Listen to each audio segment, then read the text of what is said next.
Daithi Regan is now with us on the line. Good morning to you, Daithi. Morning, how are you? All good, all good. So it kind of felt like 2006 yesterday, didn't it? Cork going in as favourites, Kilkenny beautifully going in as underdogs, just the way they like it, and lo and behold, they step up with a brilliant performance.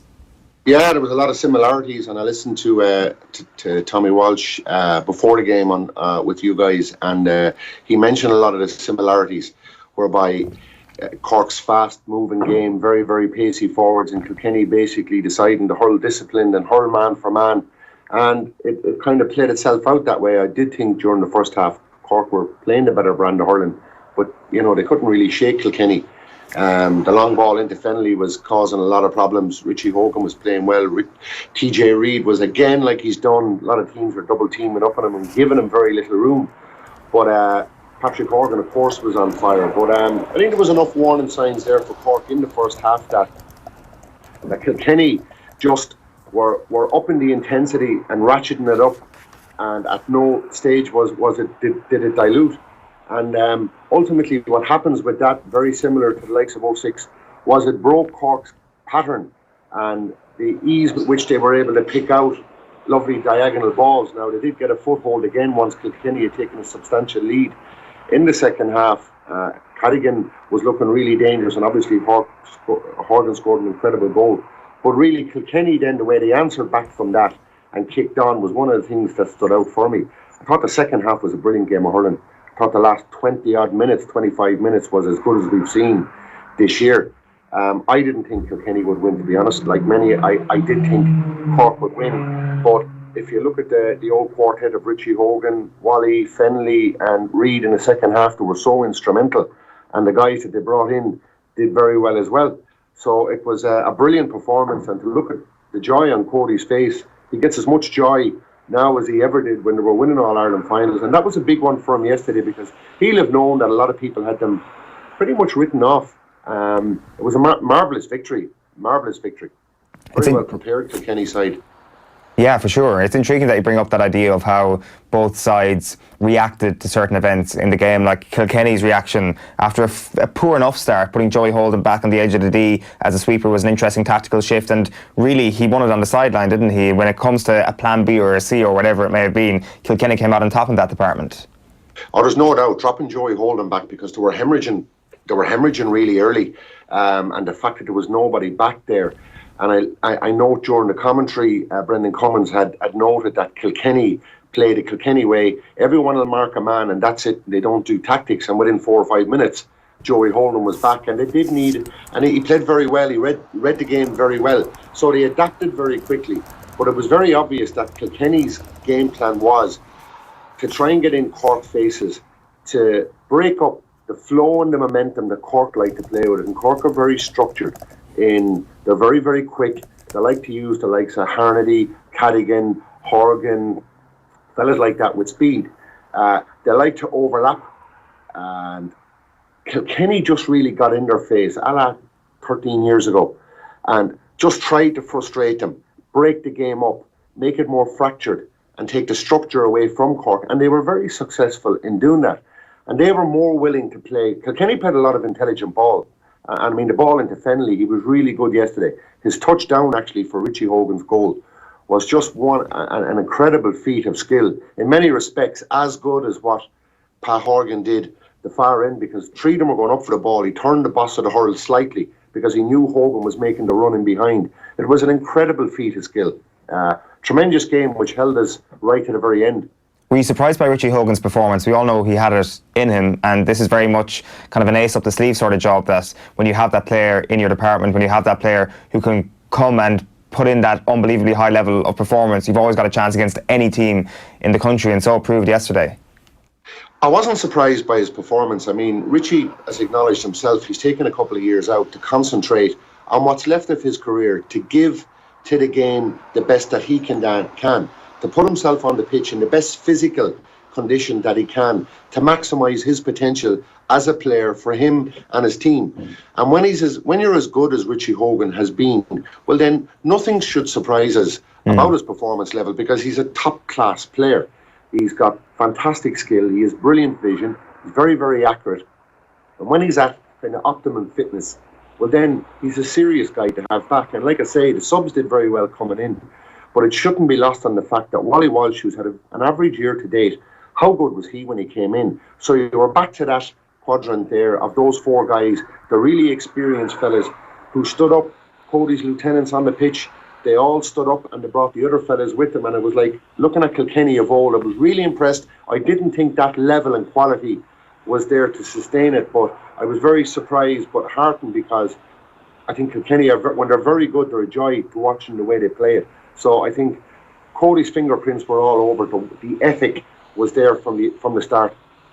For sure, and we could hear him there in his post-match comments talking about the best team in the country, which is Limerick. This will suit them down to the ground, going in as underdogs in an All-Ireland semi-final. Oh, totally. I mean, what I really like about Brian Cody is, while some of us, and many of us over the last few years, have not been writing the obituary, but certainly not putting him up with the suite of candidates like Tip, Limerick, Galway, on the basis that, I suppose, from an outsider's looking in, most of us tend to have felt that the breakup of the great side and the transition period it takes to get them back to where he wants to get them to probably won't entail winning an All-Ireland final. But that's us on the outside looking in. It's certainly not the way Brian Cody looks at it. He has a demand on his players. He has an expectation level, and he transfers that expectation level to the players, and he creates that mentality within the team that there's nobody better than us. And when we play to our optimum and bring in the work rate, because he's always a guy, back the years, when asked about the secret, he always said it was hard work. When they were winning all the All-Irelands, he put it down to honesty and hard work. So that criteria has never changed, and that demand has never changed with him from his group of players. And he firmly believes that if they bring that aligned with the skill level, he will respect Limerick, but he will be absolutely convinced if Kilkenny play well that they can beat them. And based on yesterday, you know, they're going to be more than competitive. I mean, when they're good, they're very good. But he's right, they are playing the best team in the country. Let's talk about Cork for a moment, because they're getting a lot of criticism this morning in the papers. Gerlach Nan in the Star, for example, calls them the epitome of flakiness, that John Marler got a number of big calls wrong and that they have not produced it defensively at any point in the last decade. And if they don't win the All-Ireland next year, Daithi, it'll be their longest ever drought without winning Liam MacCarthy. Yeah, I wouldn't go as far as I'll call it flakiness. They've lost 3 out of 5. I think Cork's game yesterday, defensively, I don't think they are a hard side. I don't think they're ruthless defensively. I think they're ball players who like to come forward, and they're critical to what and the way that Cork play, in that every delivery from a Cork player is expected to have kind of a kill ball. Even the cornerbacks coming out yesterday, they were given really good ball. Now, nobody could accuse Owen Cadigan of being a flaky, weak type of mentally player. He's teak tough. He was man of the match against Limerick. He's a superb operator. I just think if we forensically go into Cork too much and try and dissect them and pull them apart, I think that would be doing Kilkenny a bit of a disservice.